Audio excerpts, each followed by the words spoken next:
Anies Baswedan, warisan akademik atau bayangan keluarga? Anies Rashid Baswedan lahir di Kuningan, 7 Mei 1969. Ia adalah anak sulung dari Rashid Baswedan, dosen Fakultas Ekonomi UII, dan Aliyah Rashid Baswedan, guru besar UNY yang tetap aktif mengajar hingga usia lanjut. Latar belakang keluarganya.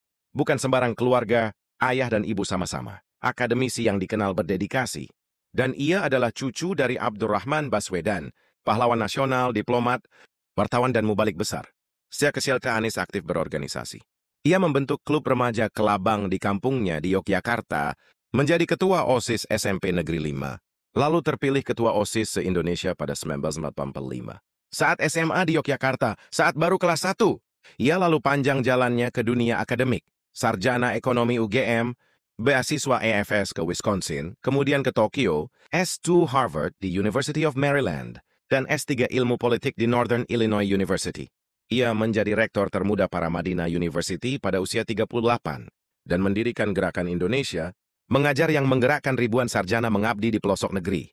Masuk dunia kabinet, Anies dipercaya menjadi Menteri Pendidikan dan Kebudayaan era Jokowi, 2014-2016, sebelum akhirnya duduk kursi Gubernur DKI Jakarta, 2017-2022. Ia didukung Koalisi Islam Konservatif serta Gerindra dengan Sandiaga, jadi cawagupnya dan lalu dianggap simbol politik identitas.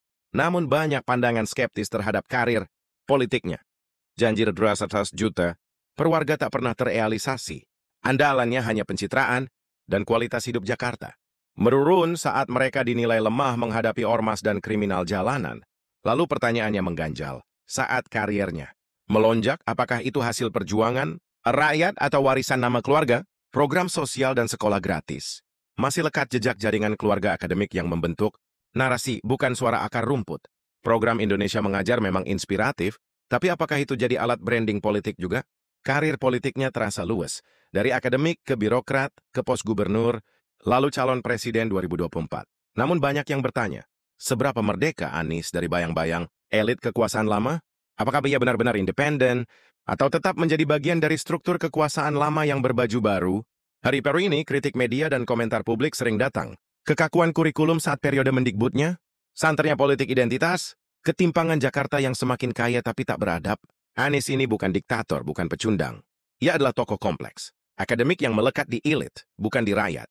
Bangsa butuh pemimpin rakyat atau pemimpin yang sudah diuji ideologi.